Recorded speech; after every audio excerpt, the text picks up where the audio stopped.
Pessoal, então vamos continuar nossa matéria de ecologia e sustentabilidade. Nós estamos trabalhando desde a última aula na parte de ecologia e então nós vamos seguir aqui a matéria. Vocês só me avisem se os slides estão passando para vocês também. Ainda não deu. Passou? Estão vendo? Passou. Tá. Sim, prof, passou. Se por um acaso travar alguma coisa, vocês me digam que travou, mas agora deve andar normal. Então, a primeira coisa que a gente tem que ver e discutir é o que é biodiversidade. Como é que vocês definiriam este conceito? De uma forma bem simples.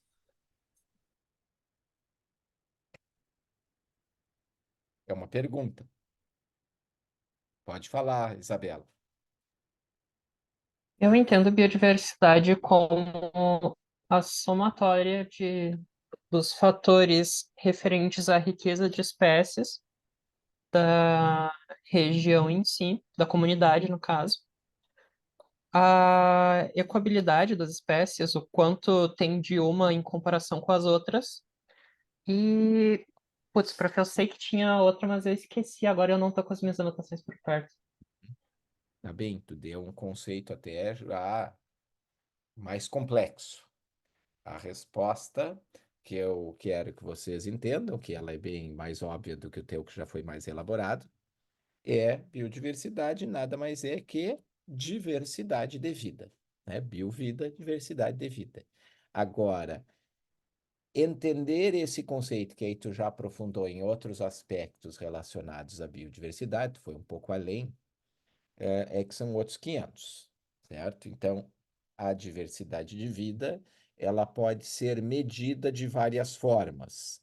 Tu falou de medidas que estão levando em consideração uma comparação dentro das comunidades, né? Então, que é bastante importante também, é parte do que a gente trabalha e que a gente viu lá em ecologia geral e aplicada, na primeira área.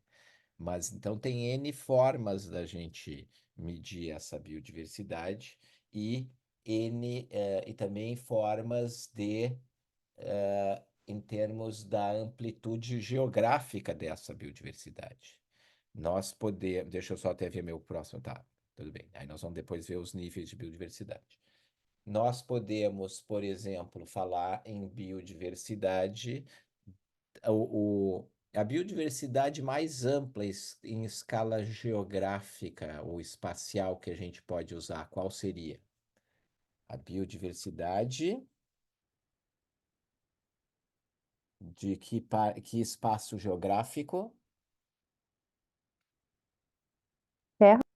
Da Terra, muito bem. A biodiversidade da Terra é a mais ampla que a gente consegue saber, porque exatamente é onde nós sabemos que tem vida. Embora existam hipóteses de que a vida surgiu como bactérias vindas em meteoros, alguma coisa colidiram com a Terra, até onde se saiba, até hoje não se descobriu vida fora da Terra. Então, a biodiversidade é poderia-se dizer, até uma propriedade inerente e única exclusivamente, até onde se acredite, pelo menos na forma como nós a conhecemos na Terra, uma propriedade da Terra. O Marcelo Gleiser, que é aquele astrofísico brasileiro que eu gosto muito, que é professor nos Estados Unidos, que a gente já fez num outro momento, acho que não foi com vocês, mas num outro momento já conversou sobre ele. Ele conta uma série de coisas de quão especial é a Terra por todas as suas características, isso comparada a bilhões de outros planetas que têm nos bilhões de estrelas, é algo assim que para mim é difícil de dimensionar, inclusive. Quão a Terra é especial em ter tido o desenvolvimento disso que nós chamamos de vida, com essa diversidade que nós conhecemos no planeta Terra. isso, vida com cerca de 4,5 bilhões de anos, né, que é a idade mais ou menos que a gente, pelo menos é a idade dos vestígios mais antigos de presença de vida no planeta Terra. Então é algo maravilhoso, né? E o processo da evolução que nós já vimos na ecologia geral e aplicada também. Então, é, é uma, é uma, é uma dádiva nós termos isso que a gente chama de vida e nós estarmos aqui, senão nós não estaríamos aqui conversando aqui no planeta Terra, né? E não é fácil ter outro lugar que apresente as condições e que tenha, né, possibilidade de ter vida como nós temos na Terra. Mas nós podemos também medir essa biodiversidade que nós não falamos ainda, em outras escalas. Nós podemos falar na biodiversidade terrestre, nós podemos falar na biodiversidade aquática, e na aquática nós podemos falar em biodiversidade de ambiente de água salgada, de ambiente de água doce. Nós podemos falar de biodiversidade em níveis continentais, a biodiversidade da África, ou a biodiversidade das Américas, ou da Ásia, da Oceania, ou da Austrália, né, com um único país, uma grande ilha, de Madagascar. Ou nós podemos falar da biodiversidade do Brasil, que, por sinal, se costuma dizer que o Brasil é o país número um em biodiversidade do mundo.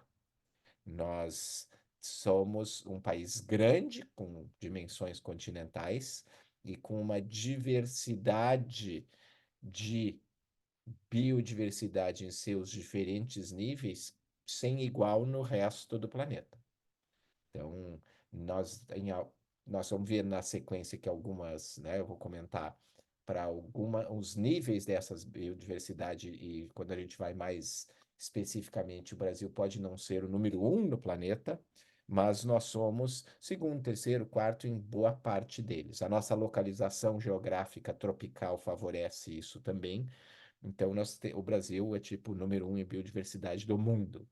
Nós podemos falar em biodiversidade do Rio Grande do Sul. Nós podemos falar em biodiversidade de Porto Alegre, tem no Atlas Ambiental de Porto Alegre, ou comentar alguma coisa depois, quando nós chegarmos mais adiante na aula.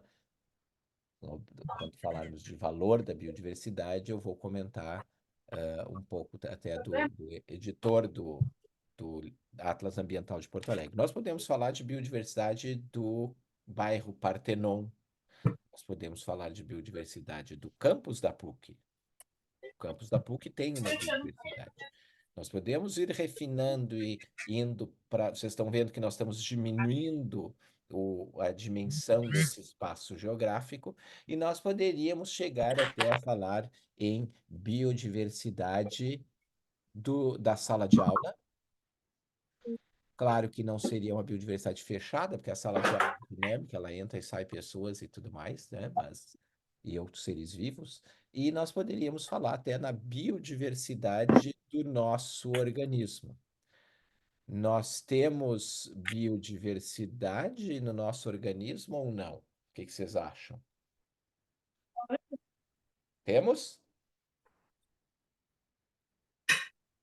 Temos sim, claro. Temos, né? Flora e fauna, Nossa, flora exato, exato. intestina, por exemplo. Aham, muito bem.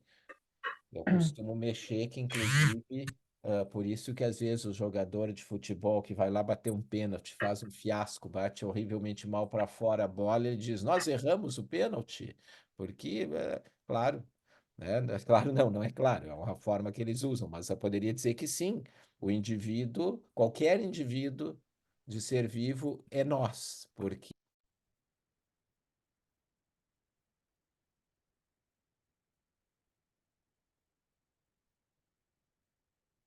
Sor, Sim, eu vi que eu caí. você tá aí? Eu vi A que eu gente tá caí te aqui, a sua esperando para. conexão está instável, pimba. Então, agora, agora eu estou voltando. Tá Eu tudo bem, Sor? tô bem, caí só virtualmente aqui, eu não caí da cadeira. Fui olhar para ver se a porta estava aberta e tudo, porque às vezes o roteador complica. Então, deixa eu ver, vamos recompartilhar aqui. Ok, voltamos. Então, como eu estava falando, né, nós estávamos no jogador de futebol, acho que vocês ouviram que diz que nós erramos o pênalti, que ele de fato é um indivíduo, mas que é também uma comunidade, porque nós temos associado, todo organismo tem associado a si, sei lá, uma série de outras formas de vida. E o Edward Wilson, que era, né, um grande naturalista, seria biólogo se ele tivesse feito na época que já existia ciências biológicas, mas ele fez história natural, que era como chamava antes. Era um grande naturalista dos Estados Unidos, um dos que cunhou, inclusive, responsável pela existência do termo biodiversidade. O Edward Wilson dizia que se viessem uns extraterrestres, né, uma forma de vida que nós não conhecemos. Tem gente que diz que existe, tem gente que diz que não, ele não sabe. Mas se viessem uns extraterrestres que tivessem desenvolvido uma máquina capaz de ler todas as células do nosso organismo e abduzisse um de nós e levasse lá para sua nave espacial e separasse todas as células daquele indivíduo e contasse as células para ver que tipo de ser vivo é aquele, ele chegaria, ele chegaria à conclusão que nós somos o quê? Alguém tá ligado aí, alguém tá com. Agora é a Chegaria Laís. à conclusão de que nós Como é que vocês somos estão vendo? majoritariamente bactérias Nós seríamos e bactérias. micro-organismos. Exatamente, porque nós temos 10 vezes mais células de bactérias no nosso organismo do que células de ser humano. Isso que nós temos algo em torno de 10 trilhões de células, eu acho que esse é o número que se costuma falar. Então, nós os ETs teriam, né, essa impressão pelo número de células, mas que não é mais importante, as bactérias são muito menores do que as células humanas. Então, para a gente entender que nós podemos medir a biodiversidade, depender, em termos de certos níveis, especialmente, em diferentes escalas espaciais, até chegar em nós mesmos, né, como organismos. Mas existem vários níveis de biodiversidade, que é o tema que eu quero que vocês vejam e entendam também. Que níveis são esses? Eu acho que na resposta da Isabela, ela começou focando no nível que é mais palpável para nós, e que é o nível, inclusive, que vocês estão vendo nas minhas imagens, nas imagens que eu usei até agora, que é o nível de biodiversidade de espécies. Então, existem 4 níveis que se trabalha em termos de biodiversidade. Um deles é a biodiversidade de espécies, que é o mais fácil. Mas se vocês perguntarem para qualquer pessoa, qualquer parente que não tenha formação nenhuma né, não precisa nem ter grande formação de nada, e perguntar assim, o que que tu entende? Sei lá, perguntar biodiversidade, explicar, e aí perguntar, mas o que que é isso? Aí eles vão dizer, tipos de animais e plantas, provavelmente, eles vão considerar, em geral, as pessoas que são leigas não enxergam os outros, né? Mas animais e plantas, talvez fungos, diga alguma coisa assim, mas talvez até não. Então, este é um dos níveis. Ele é o nível mais conhecido, mas existem outros que nós vamos ver na sequência. Antes de nós seguirmos, eu tenho uma pergunta. Quantas espécies existem de seres vivos na Terra? Vocês têm ideia desse número? Ai, é muito grande. Eu É acho na que esse casa número, dos milhões, eu acho. Mais, talvez. Alguém quer chutar? eu acho que esse número nem é certo, porque a gente também não descobriu tudo que tem pra descobrir, né? Então seria quantas espécies em geral, quantas espécies foram descobertas. Com certeza, Vitória, isso aí. São muitas espécies, mas os muitas a gente nem sabe muita coisa, né? É interessante até, eu dei uma palestra há muitos anos na teologia da PUC, e que era até meu título era alguma coisa, um tributo a São Francisco de Assis, e uma das coisas que eu falei para eles, perguntei, tá, número de espécies está lá na Bíblia, que Deus disse para Adão e Eva dar nome aos seres vivos, aos animais, às plantas, eu acho que era dar aos seres vivos alguma coisa. E é uma tarefa que Deus deu para Adão e Eva, né, dentro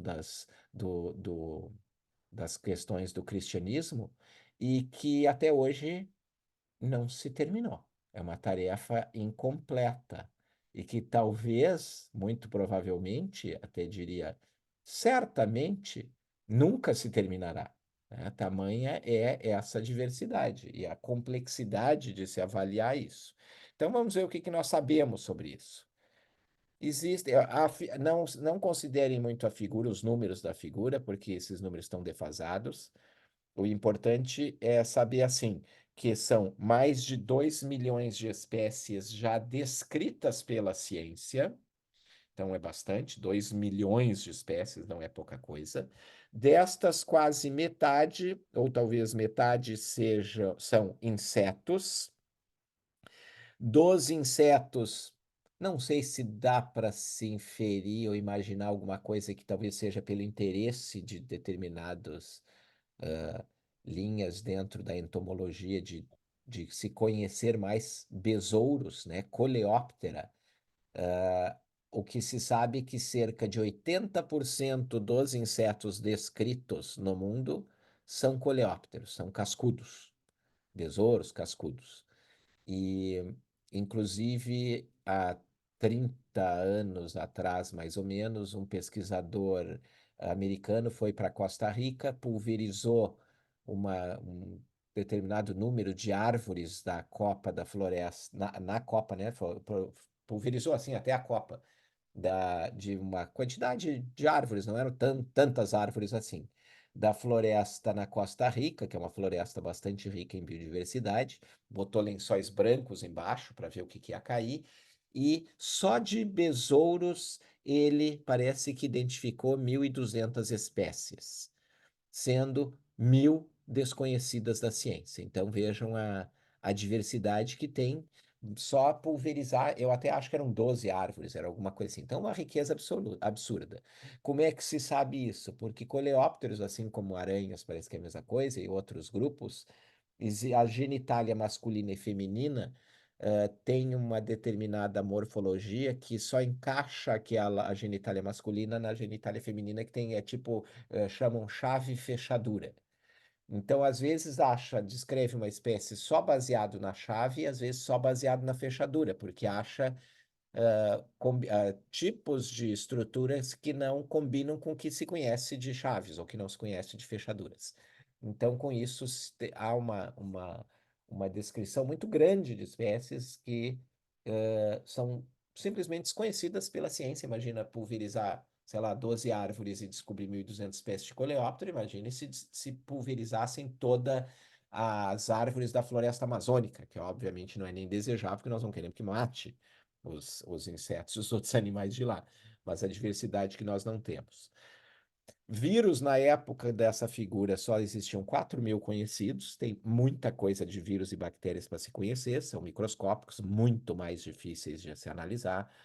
Alguns grupos, como os nematóides ou nematóides, nessa figura nós temos 25.000, e se estima que esta diversidade represente cerca de 2% da diversidade real, que seriam mais de 1 milhão de espécies só de nematóides, que podem ser de vida livre ou parasitos de outros seres vivos, e que todas as espécies têm algum tipo de parasito, seja microparasito como bactérias e vírus ou macroparasitos maiores, como eumintos, por exemplo, tipo os nematóides e outros que também são eumintos.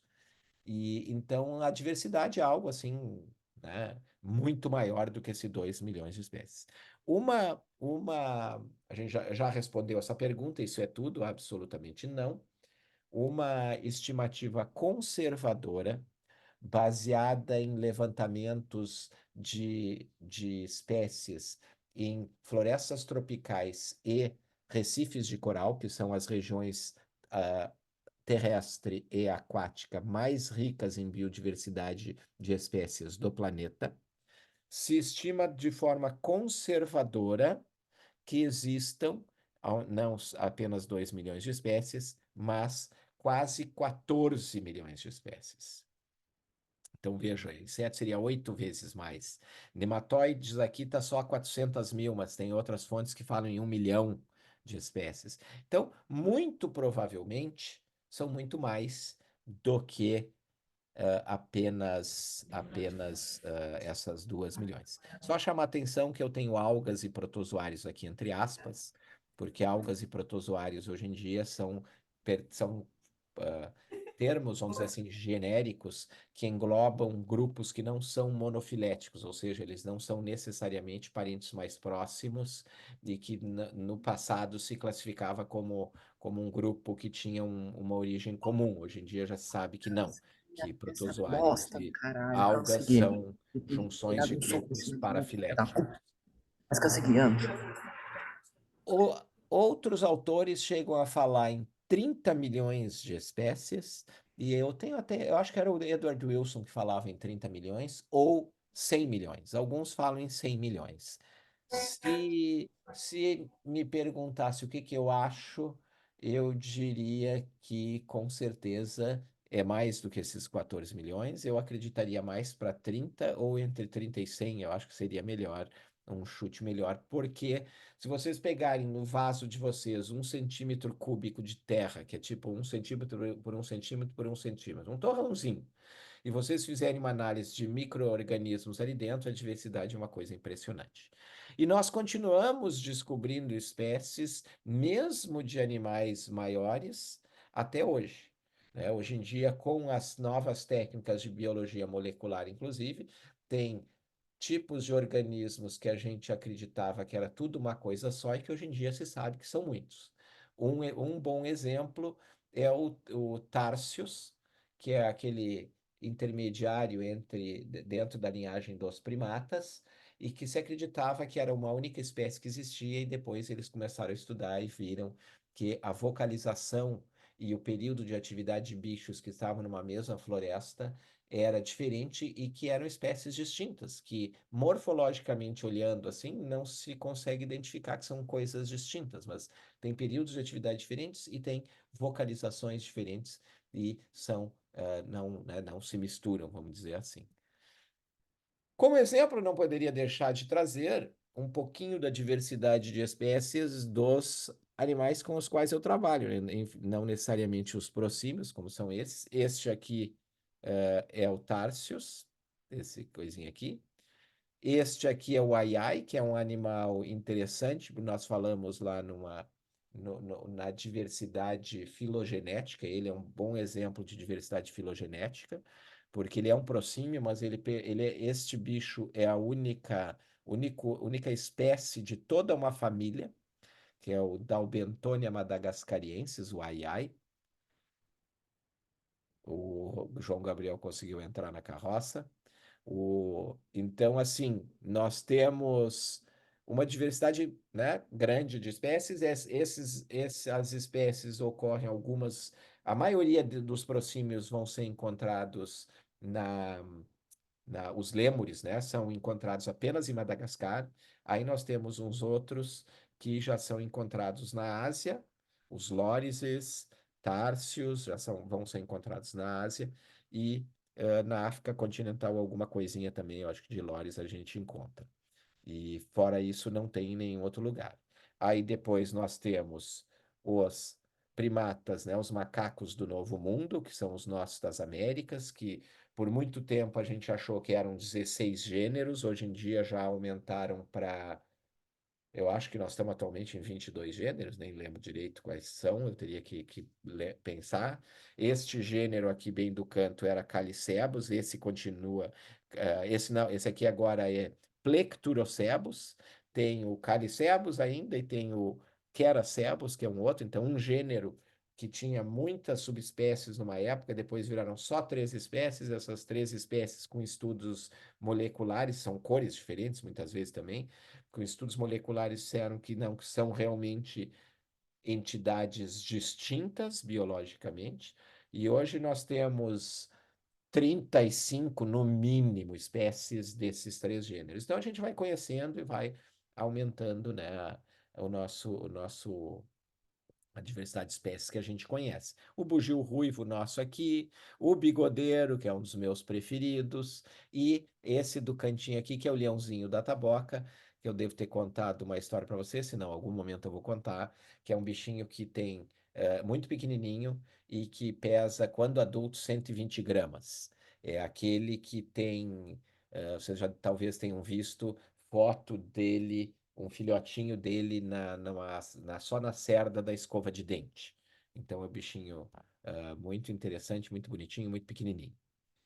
Depois nós temos os macacos do Velho Mundo, que é um outro grupo, que não é mais aparentado com os macacos do Novo Mundo, mas sim com os apes que nós vamos ver na sequência, e que também tem uma diversidade grande.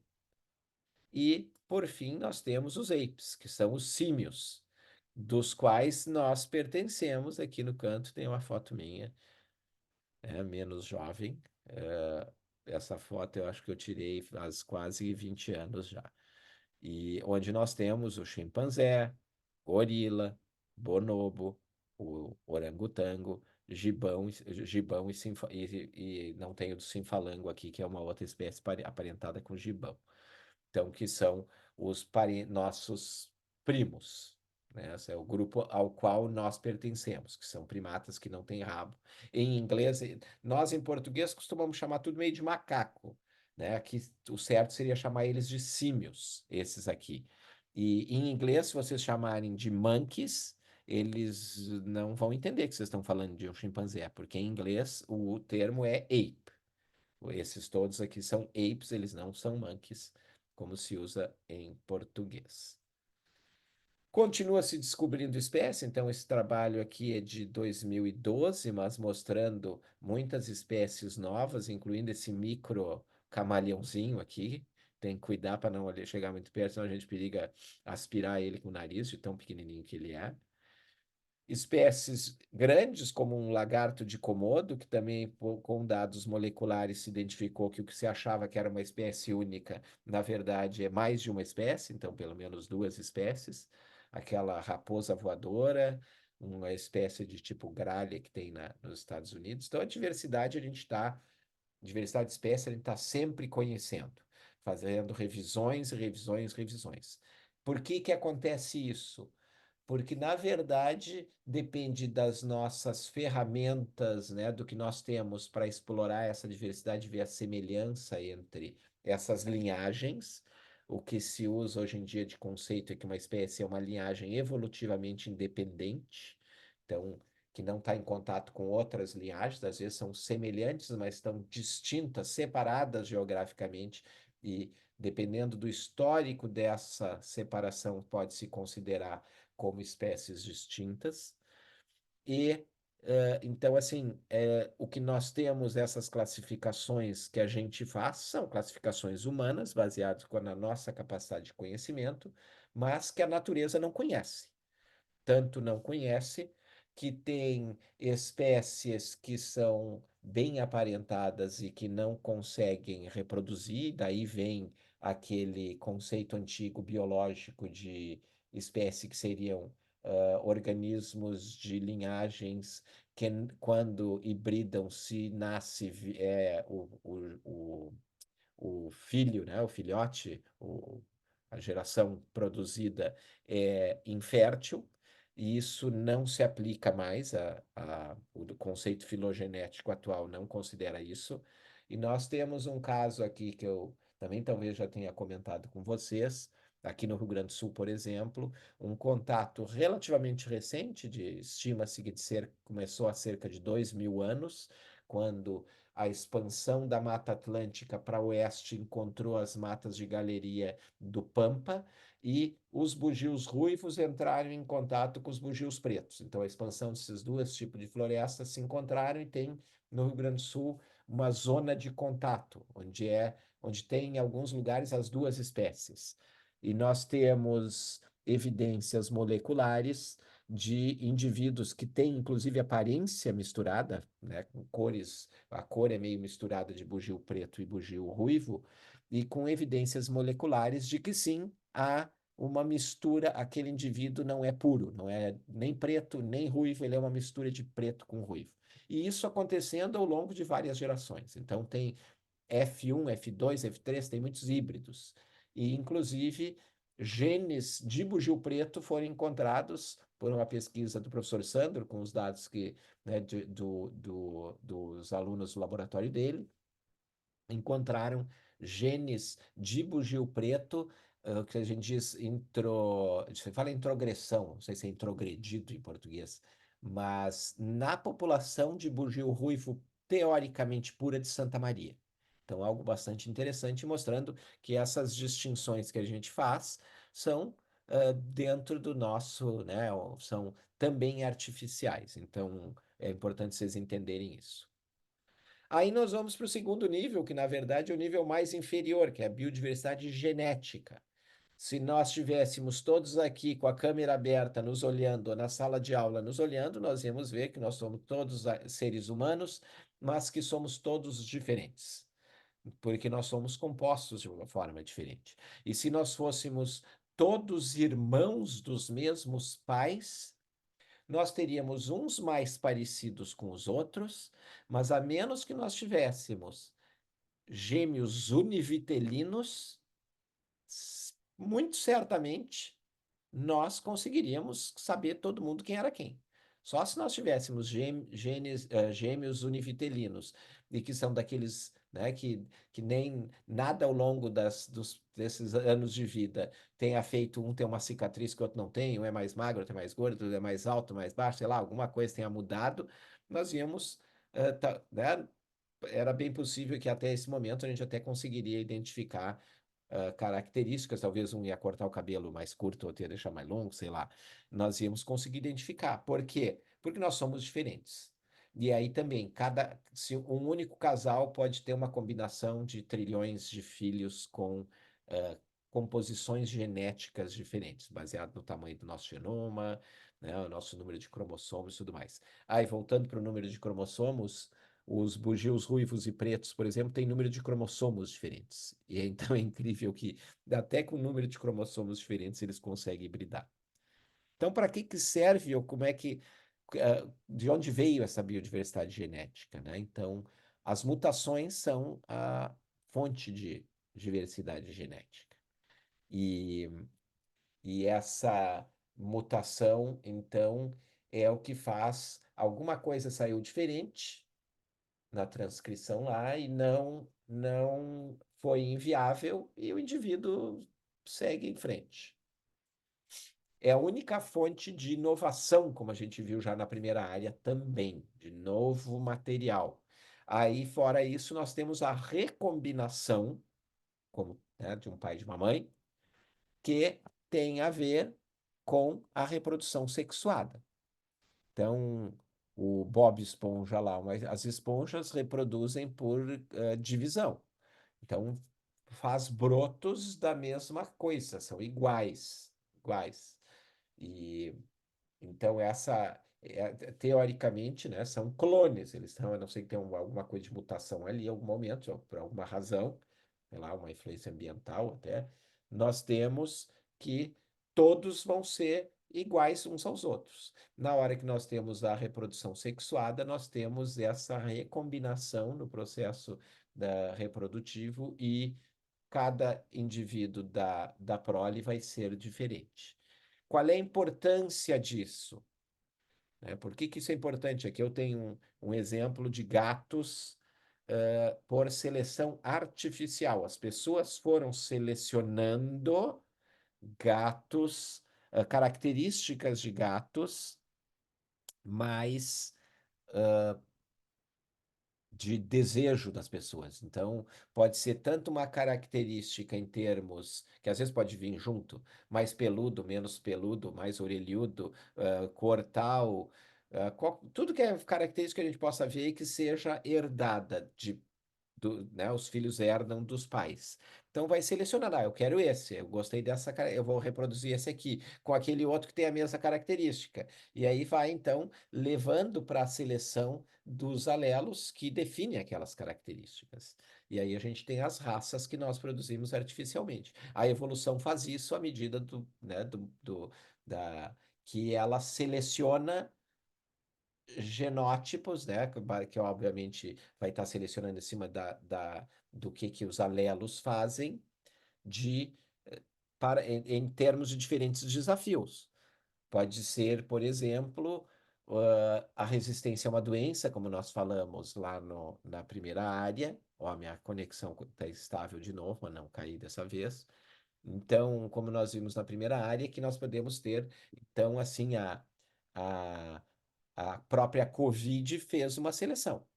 Embora, especialmente no fato dela ter excluído indivíduos jovens, teve criança que morreu, teve pessoas que ainda não tinham tido filhos, ou ainda poderiam ter mais filhos e não eram resistentes e faleceram. Os idosos já não estão sendo selecionados, porque eles já deixaram a sua prole.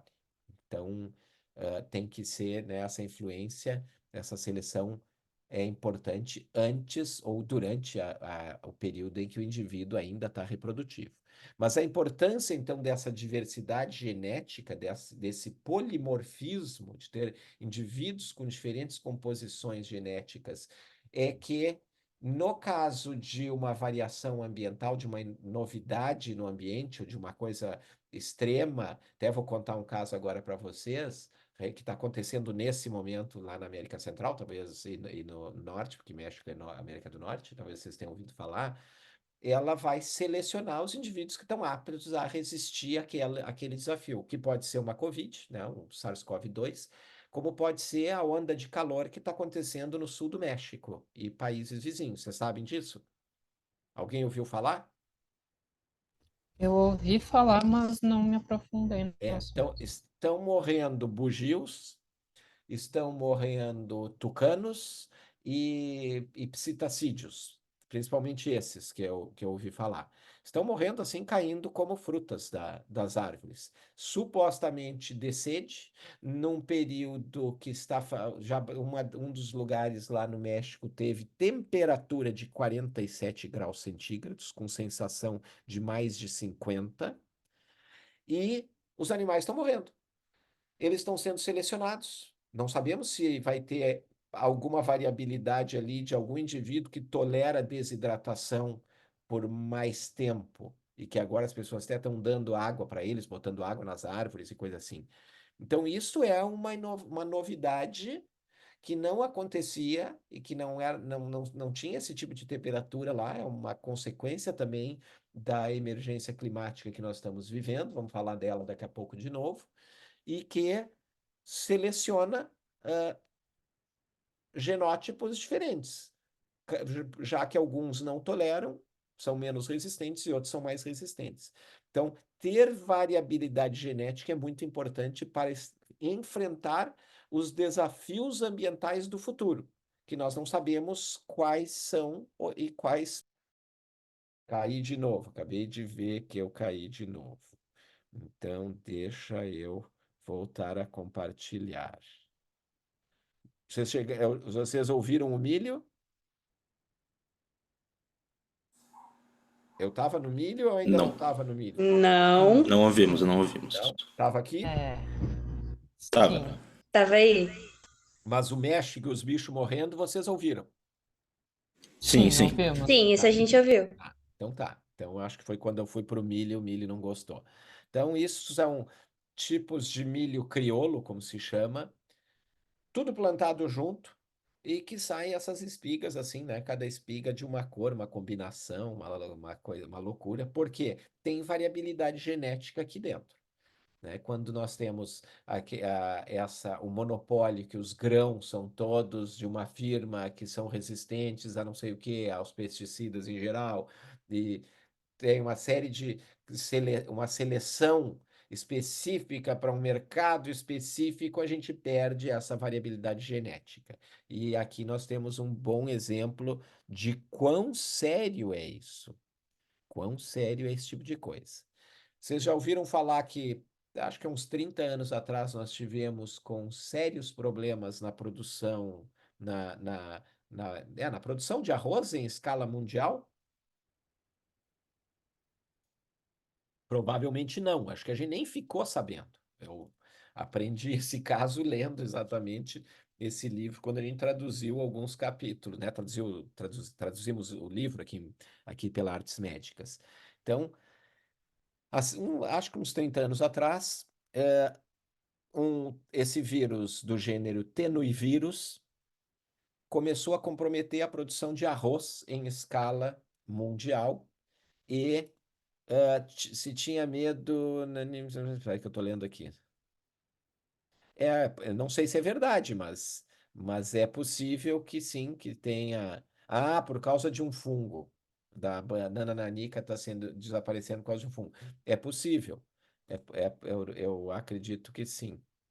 Ah, ó, estão dizendo aí exatamente a mesma coisa. Isso aí. Eu não conheci, ups, eu não conheci esse caso das bananas.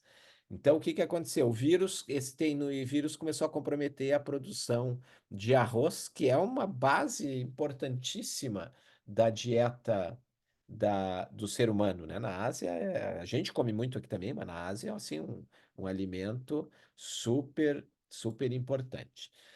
Fizeram o quê? Fizeram uma varredura em 7.000 populações da espécie, além de parentes próximos, são oriza, mas não são necessariamente sativa, e fizeram um rastreamento genético testando variedades de oriza sativa ou parentes próximos que fossem resistentes ao tenuivírus. E descobriram uma população do arroz indiano Oriza nivara, do mesmo gênero, outra espécie, que era resistente. Viram qual era o gene lá que conferia essa resistência e fizeram uma hibridação. É muito importante. Se vocês falarem com o professor Leandro Astarita, não deve ter tido, talvez estejam tendo alguma das disciplinas com ele, daquelas iniciais, mas o professor Leandro comenta sempre, né, que ele trabalha com essa parte de de planta, de biotecnologia vegetal e tudo, alguns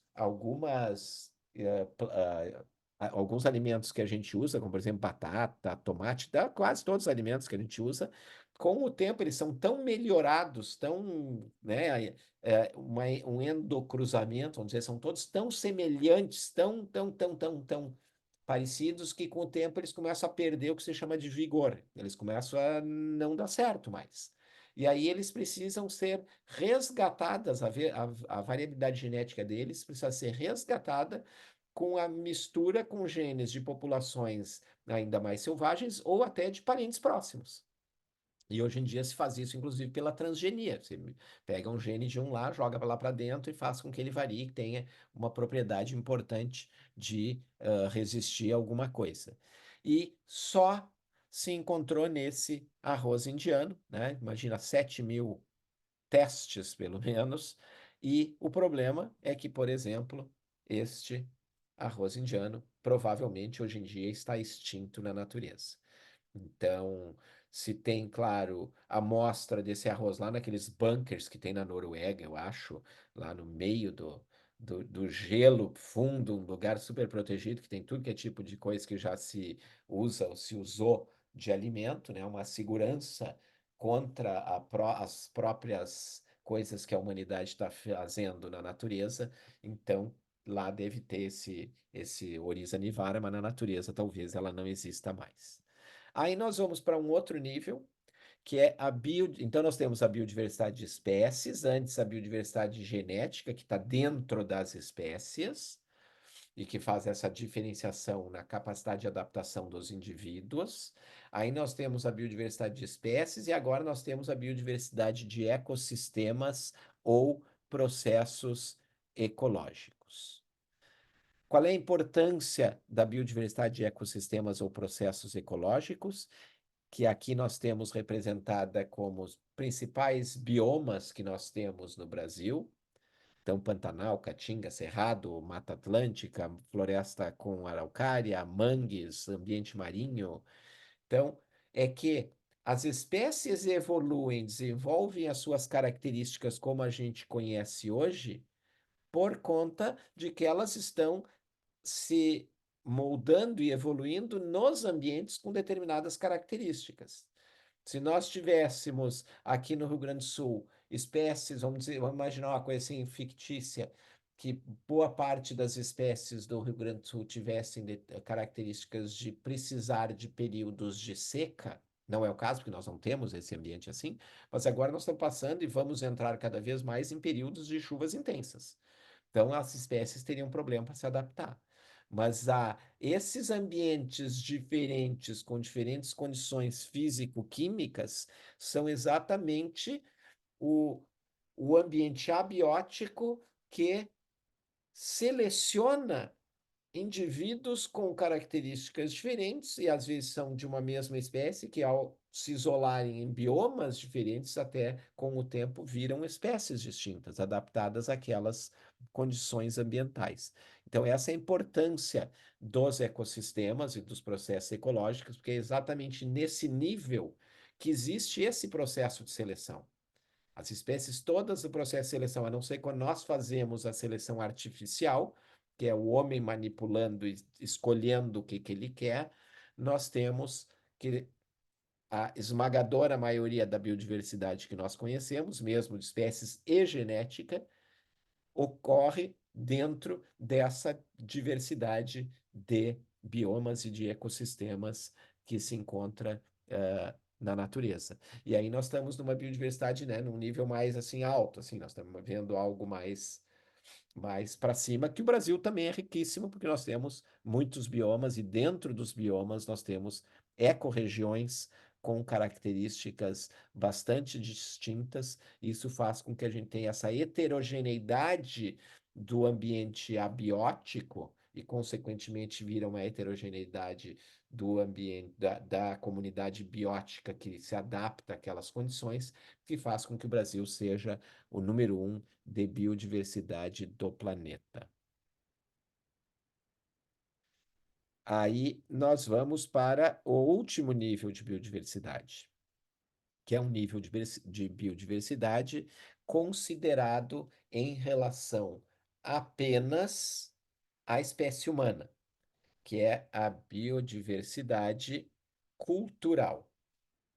E aqui nós temos, então, aqui em cima, né, o filme aquele do que foi com Robin Williams, esqueci o nome agora, que é um filme. Sociedade dos Poetas Isso aí, Mortos. Sociedade dos Poetas Mortos. Muito bem, muito obrigado. E o Brasil também é um país muito rico em biodiversidade cultural, porque nós temos, em termos de tribos indígenas, mais de 200. A grande maioria está atualmente restrita na Amazônia, o que sobrou, né? Porque nós infelizmente causamos genocídio no resto todo do Brasil, ainda temos representantes, mas nem perto do que nós já tivemos. E na Amazônia a gente tem uma riqueza grande, inclusive com populações de tribos indígenas que são compostas por poucas dezenas de indivíduos, às vezes até, quer dizer, poucas dezenas. Tem casos de conhecidos assim que tem, acho que não tem uma dezena de pessoas daquela etnia, porque os outros todos foram desaparecendo e sendo, né, até hoje dizimados. Então, que é muito importante. Aqui embaixo nós temos outros representantes de outras regiões com outras características em termos de culturais, de vestuário, de hábitos e tudo mais. Por que que a biodiversidade cultural é importante?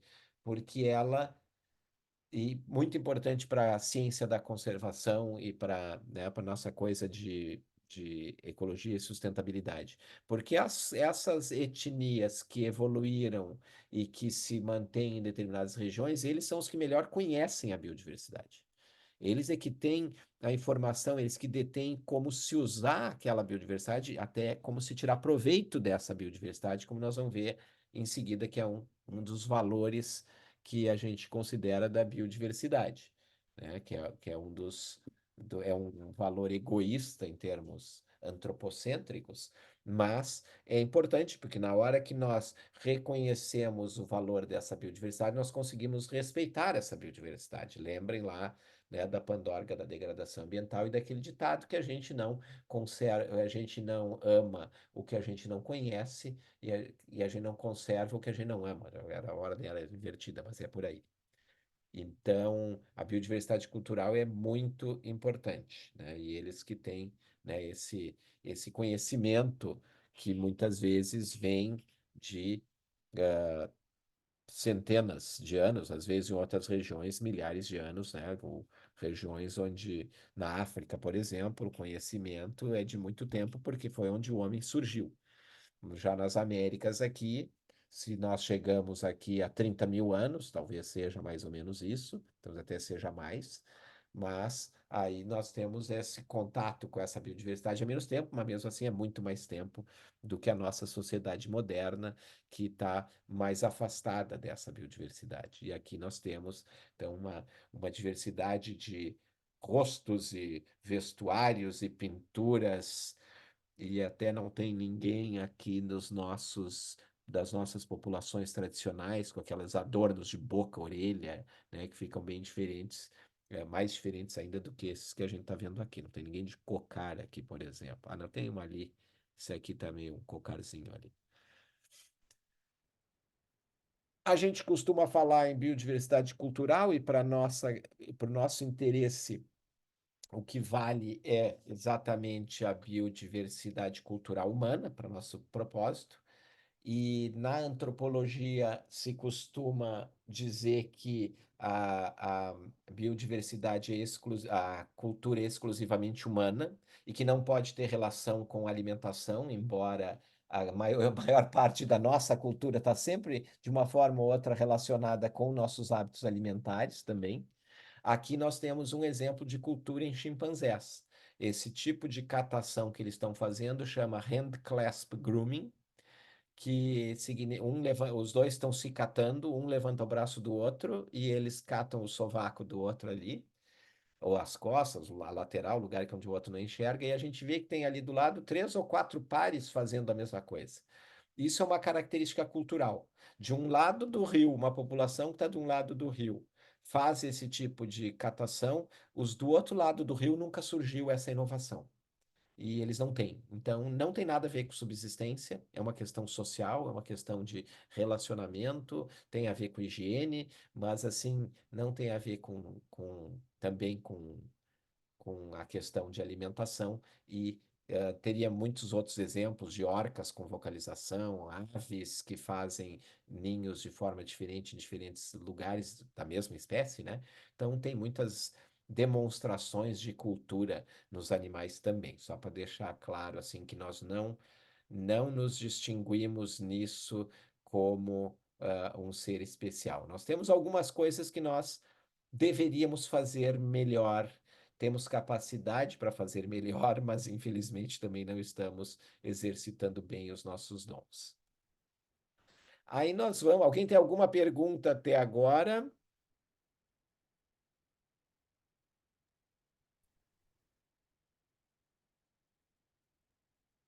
Por enquanto Alguém não, tem? senhor. Não? Não.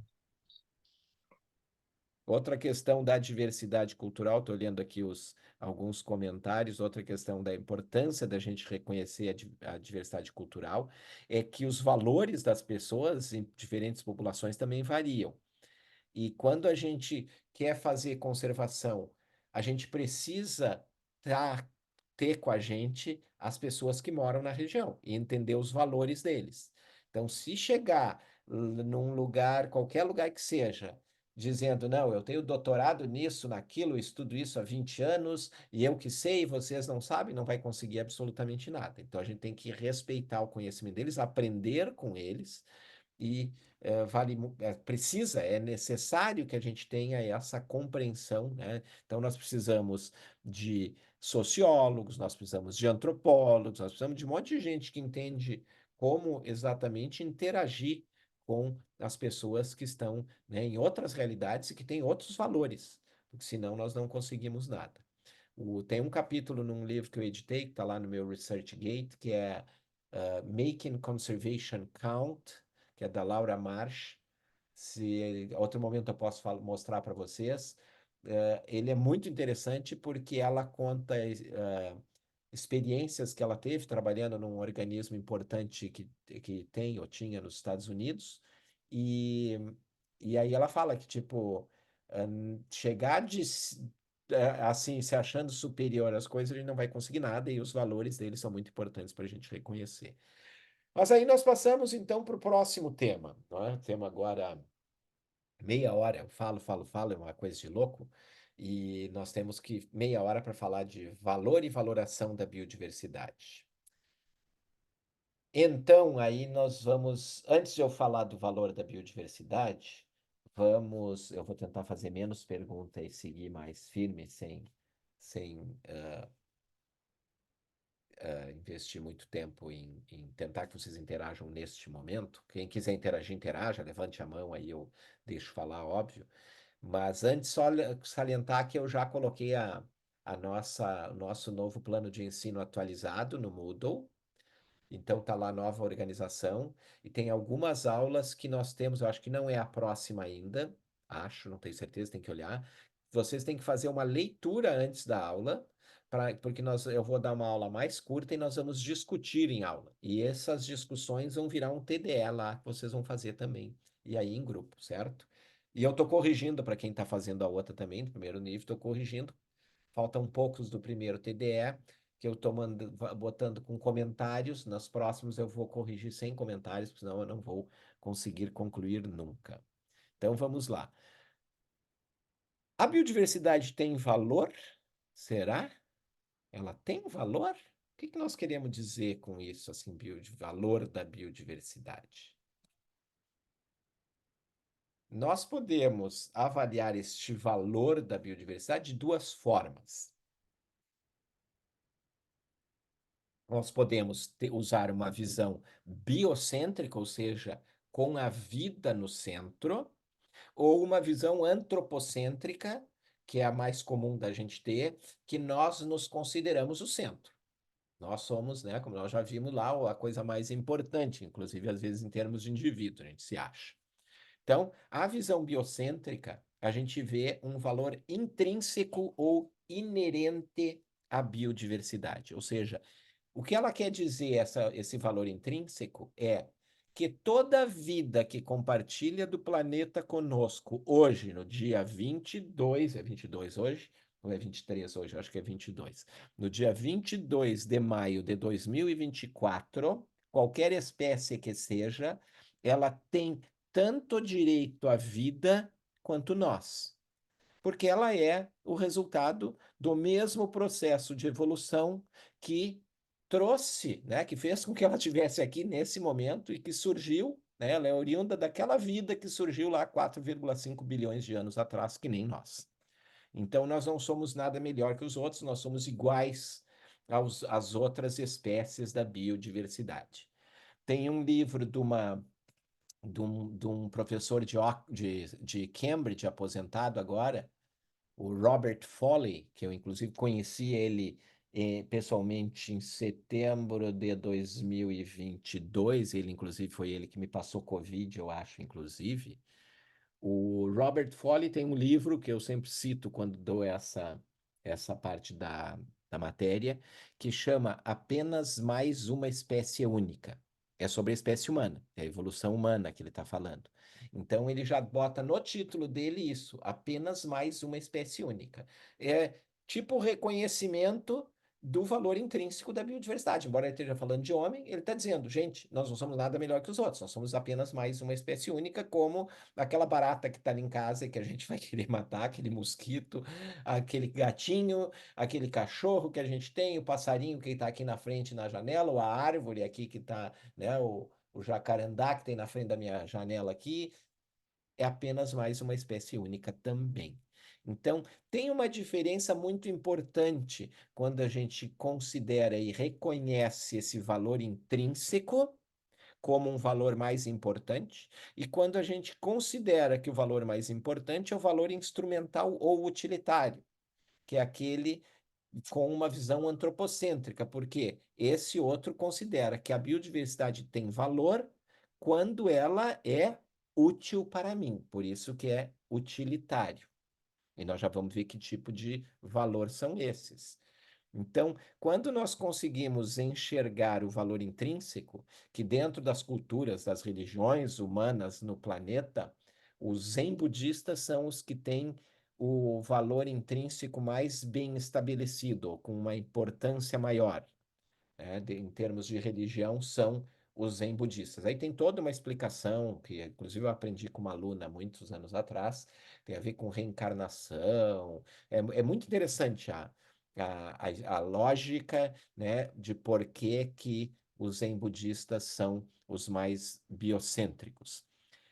E a gente tem que se, eu gostaria que vocês se dessem conta que, como nós somos dependentes da biodiversidade em todos os aspectos, mesmo que a gente tenha uma visão egoísta, antropocêntrica, só pensando em nós, né?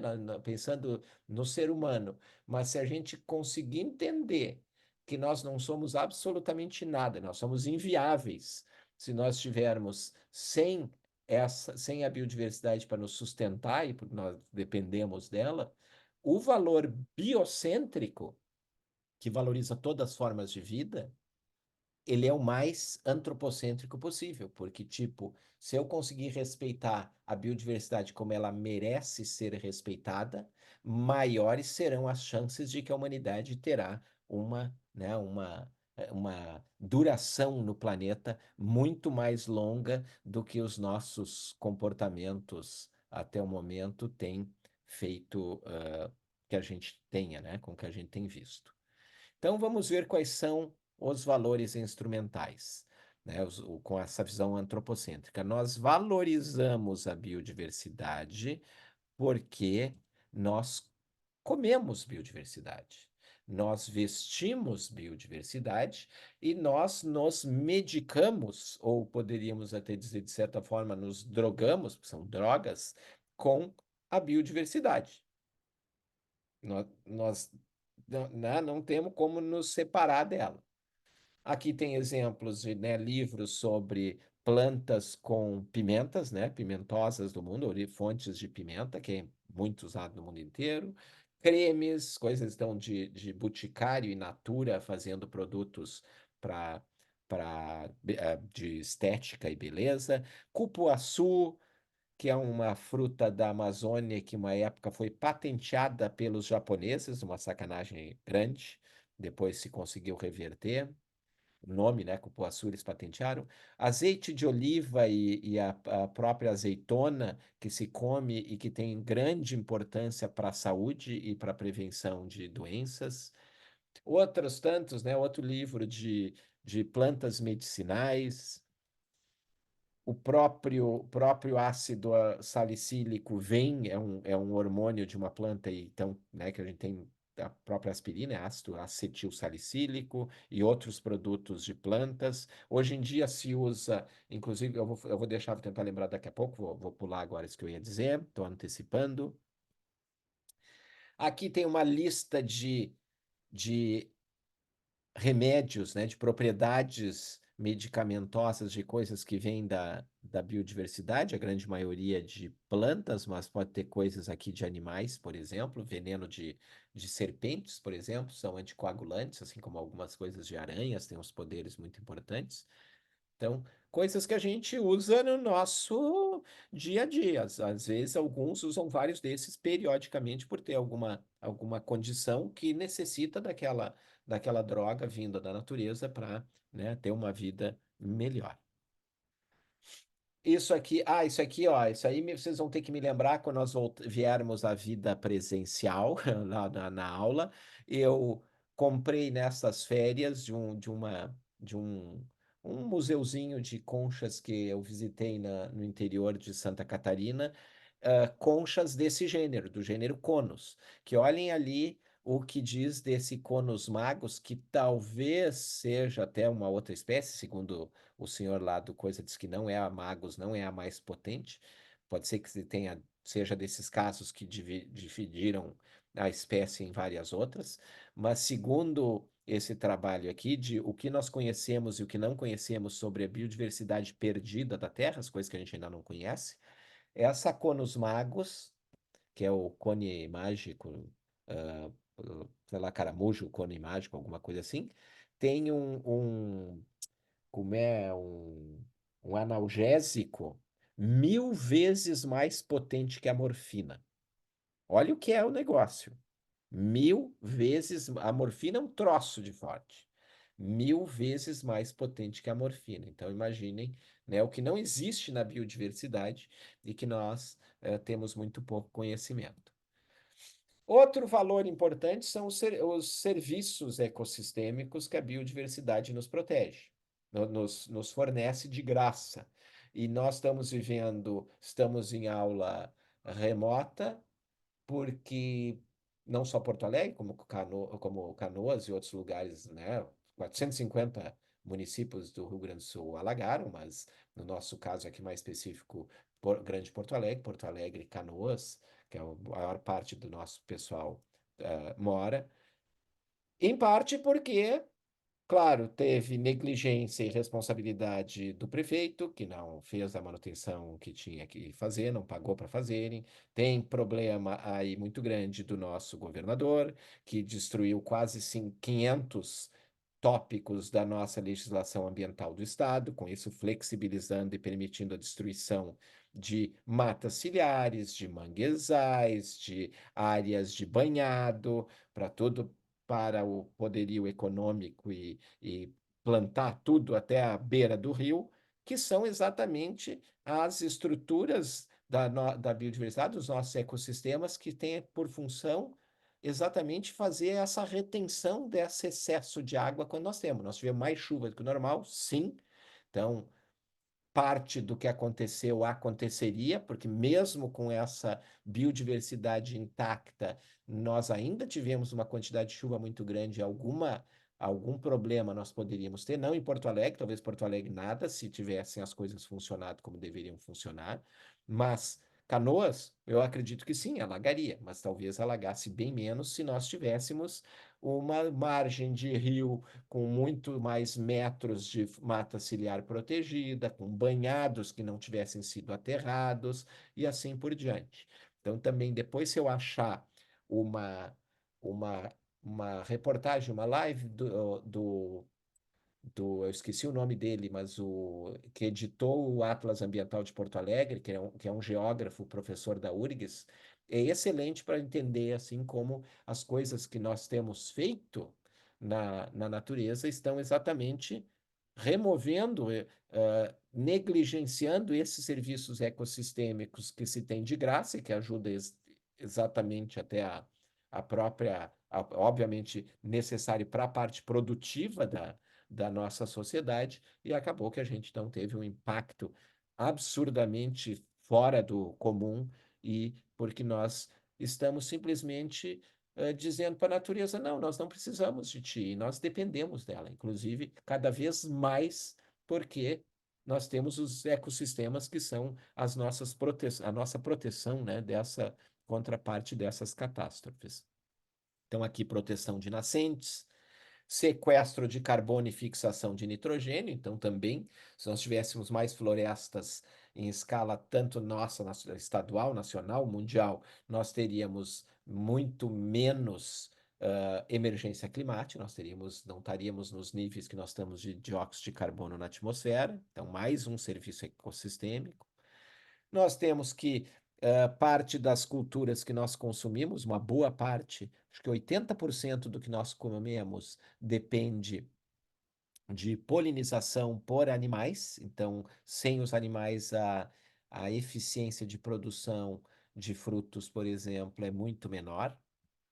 Nós temos espécies que são boas dispersoras de sementes, como no caso, aqui os bugios são elementos bastante importantes, até porque outros grandes dispersores de sementes grandes nós perdemos. Aqui é só para mostrar que às vezes o que eles comem, eles ajudam a quebrar a dormência ou alguma coisa quando passa o alimento pelo trato digestório, não só de, né, macacos, como outras espécies.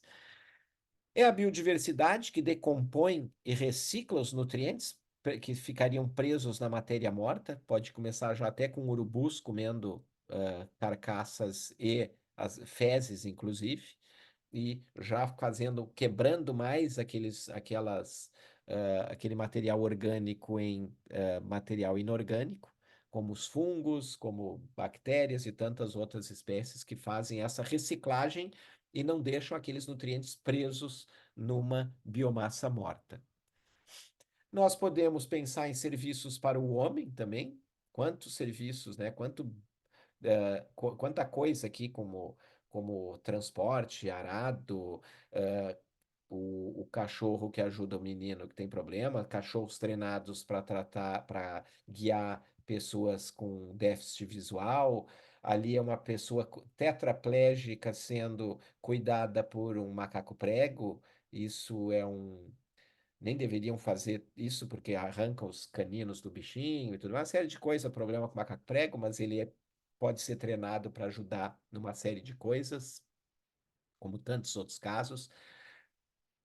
Informação, então conhecimento, né, tanto de biologia aplicada, engenharia genética e ciência pura, que a gente estuda e descobre coisas. Então aqui eu vou dizer o que eu ia dizer antes lá. Muitas das drogas que a gente tem usado, ou várias das drogas que nós temos usado, a gente tem aprendido ao longo da história da humanidade, observando que os animais estão consumindo. Não apenas drogas, como efeitos alucinógenos e embriagantes, vamos dizer. Vocês devem saber a história da marula e ter visto já vídeo de elefantes comendo a marula passada e cambaleando, né? Porque eles ficam bêbados com aquele negócio fermentado. Então, muita coisa a gente aprende, mesmo em termos para nossa saúde, ao observar o que os animais fazem na natureza. E quem tem esse conhecimento? Normalmente, quem tem esse conhecimento são as populações tradicionais. Então, é aquela biodiversidade cultural que é extremamente importante. Então, nessa questão de informação, veja que, né, nós nos consideramos superiores, na verdade, a gente precisa muito mais do conhecimento tradicional para termos acesso a esse conhecimento. E aí entra uma série de coisas que poderia falar de muita coisa aqui, como, por exemplo, a conferência, não é, a Convenção da Diversidade Biológica, lá de 92, na Rio 92, no Rio de Janeiro, aqui no Brasil, que definiu, nunca funcionou direito, eu acho aquilo, mas que definiu a repartição do ganho com essas descobertas, porque se tu aprende perguntando, acompanhando uma tribo indígena que conhece aquilo, eles têm que ganhar muito, porque, tipo, eles é que conheciam, né? Eu depois fiz a parte laboratorial e sofisticada, mas o conhecimento original de que eu tenho que pesquisar isso para ver tal coisa já veio pronto de uma população tradicional. Também se pode usar para bioinspiração, como no caso aqui, biomimética na arquitetura, né? Fazer robôs inspirados em espécies da biodiversidade, muito interessante. Então, todos esses livros que eu mostro para vocês, eu tenho os livros em PDF, alguns impressos, mas a maioria em PDF. Biotecnologia marinha, por exemplo, as esponjas são muito estudadas para drogas anti-câncer, porque as esponjas ficam paradas e não teriam como se proteger de agentes externos, de ameaças externas, e elas produzem substâncias que defendem as suas células contra esses agentes estranhos. E algumas delas já está se descobrindo que têm um potencial e um efeito muito importante contra o desenvolvimento de câncer, ou, tipo, para evitar né, que se alastre no organismo. Sistemas biológicos adesivos, então o velcro foi inspirado num pega-pega que uma pessoa, sei lá, em 1970 ou 60, não, acho que ainda 50, demorou muito tempo até para o cara conseguir desenvolver, mas foi um americano que o cachorro dele, eu acho, voltou do, de uma saída de campo que eles fizeram lotado de carrapicho e o cara teve a ideia de fazer o velcro quando viu aquilo. Então, é uma inspiração na biodiversidade. Comportamento de macacos é muito importante na questão das drogas lá, por exemplo, também. A questão dos parentes silvestres na recuperação das nossas culturas agrícolas, quando elas começam a perder vigor. Questão de uso da biodiversidade na entomologia forense. Então, o filme Silêncio dos Inocentes mostra lá que os pesquisadores forenses descobriram aonde o bandidão lá, o canibal lá mais ou menos estava, tinha alguma coisa a ver, porque descobriram. Bom, ele botava um besouro, na verdade, acho que ele sabia onde o besouro estava, eu não lembro. Eu não lembro dos detalhes, mas era uma coisa assim. Mas a gente consegue saber se a pessoa que é encontrada morta num lugar, se ela morreu naquele lugar, ou se ela morreu num lugar mais seco, se ela foi jogada ali depois de um tempo. Dá para saber quanto tempo ela morreu, pela evolução da decomposição e das espécies presentes nesse processo de decomposição. Então, é uma fonte de conhecimento absurda.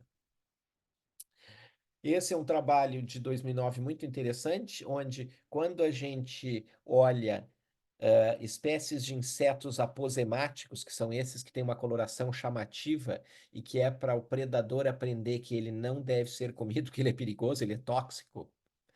E então o que eles viram é que espécies aposemáticas tendem a ser encontradas muito mais em plantas que têm princípios ativos, estou instável de novo, do que espécies não aposemáticas. Espécies aposemáticas de insetos são muito mais encontradas em plantas ativas do que plantas que não têm atividade biológica. E espécies não aposemáticas tendem a ter muito mais parecido aonde que elas são encontradas. Então, é uma informação entomológica bem interessante para dizer, ó, aqui nessa planta eu vejo um monte de inseto com umas colorações chamativas que devem ser para indicar que o que o que essa planta tem um princípio ativo que o inseto usa para se defender dos seus predadores. E então, né, eu estou tentando ler aqui ao mesmo tempo, o, se usa, se pode usar para investigar, né, biotecnologicamente essa planta. Aqui, eu tô lá. Parece uma balinha de caramelo. Mas só nós, eu acho que íamos querer comer essa balinha de caramelo aí. Aqui eu tenho eu vou deixar na apresentação, é um trabalho super interessante, bem interessante, exatamente com a bioinspiração, a engenharia se inspirando na natureza. Aí vou deixar lá para vocês lerem, que vale a pena. Tem uma série de exemplos muito interessantes de inspiração que se tira da natureza para produzir produtos, como diz ali, ó, super modernos. Vamos tentar vencer mais um pouco. Nós temos o valor psicoespiritual, temos 7 minutos ainda. Então, que é um outro valor, nós gostamos da biodiversidade porque nos faz bem. Então, conhecimento científico. Eu fui para o Acre por causa desse passarinho, desse macaquinho aqui. Em muitas culturas, inclusive tradicionais, nós temos que algumas espécies são reverenciadas, são consideradas reencarnação de deuses.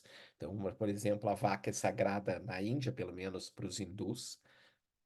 E então, muitas vezes, eles não matam os animais que são reencarnação de alguma divindade, embora existam trabalhos mais recentes, inclusive com macacos, né, recentes já de mais de uma década, mostrando que quando os macacos começam a virar praga e começam a prejudicar as culturas dessas pessoas, mesmo esses que têm essa reverência, aí a reverência não é muito levada a sério. Sério.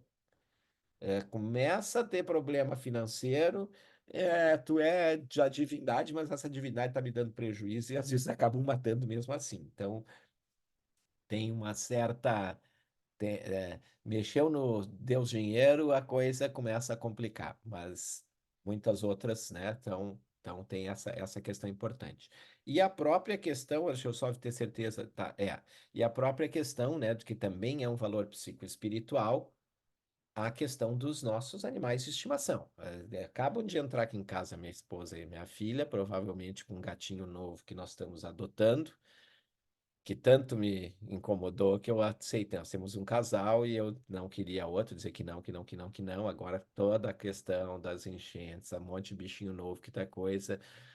Ela fez toda uma apresentação que me convenceu e eu aceitei. Acabou de entrar provavelmente um gatinho preto aqui, que vai ser o terceiro gatinho da casa, né? E aqui são meus filhos, esses dois, Gabriel e Ana Beatriz. Eh, Lá em 2000 e, sei lá, isso aqui deve ser 2003, com a Mel, que já faleceu com quase 17 anos, há uns 3 anos atrás. E pelo menos dois com certeza. Então, que nos faz bem. Quem tem animal de estimação sabe, né, quão a gente gosta. Não precisa ser um animal silvestre como esses aqui, né, que nós temos alguns deles aqui silvestres, não deveriam estar esses dois de cima como animal de estimação. Mas sim, animais são criados para ter isso, né? Tem até ali um com uma galinha como animal de estimação, tem porco, tem de tudo, né? Então, é, nos faz, faz parte da nossa, do bem que nos faz estar próximo da biodiversidade. Ó, e é raro encontrar alguém que não gosta de algum bichinho, né? Talvez não seja tão raro assim, mas talvez seja um bom exemplo do egoísmo humano, quando a pessoa nem de um bichinho ela gosta de estar próximo. Bom, nós estamos aqui com 13h26, então nós vamos interromper a aula de hoje aqui neste slide. Monetariamente, quanto valem os bens e serviços prestados pela biodiversidade? Então, o que nós vamos tratar na semana que vem, quando nós vamos falar desses slides e continuar na matéria? Nós vamos falar de um termo que se chama valoração. Então, a valoração é conferir um valor financeiro, monetário, para a biodiversidade. Mas quanto será que vale? E por que é importante isso? E, né, como é que surgiu até isso? Como é que resolveram começar a fazer esse tipo de valoração, de dar, não só valorizar, nós estávamos falando de valorização, aí tem aqueles valores. Agora nós vamos falar na próxima aula de valoração, né, que é conferir um valor financeiro. E o que se sabe, o que se estima que a biodiversidade do planeta nos confere se nós fôssemos transformar tudo que ela nos dá em termos de bens e em termos de serviços. Lembrem, né, que não está aqui psicoespiritual nem informação, bens e serviços. E nós, claro que podemos pensar, né, vamos poder pensar até a semana que vem, depois da semana que vem também, todo o custo de recuperação de muitas lavouras e cidades, etc. e tal, que foram destruídas no interior do estado por conta dessas enchentes, se nós tivéssemos mata ciliar, se nós tivéssemos florestas mais intactas, se nós tivéssemos banhados sem serem aterrados, quanto de economia nós não faríamos, porque nós nem teríamos um impacto dessa dimensão, né, para a sociedade do Rio Grande do Sul. Então, é um tema extremamente atual e extremamente importante para nós termos ciência, né, à medida que nós temos agora, no final do ano, eleições para prefeitos e vereadores. Então, nós vamos estar escolhendo quem vai estar mandando nas nossas cidades em todo o estado, todo o Brasil, né? Então, nós temos que saber escolher de uma forma adequada, certo? Então eu vou interromper a gravação.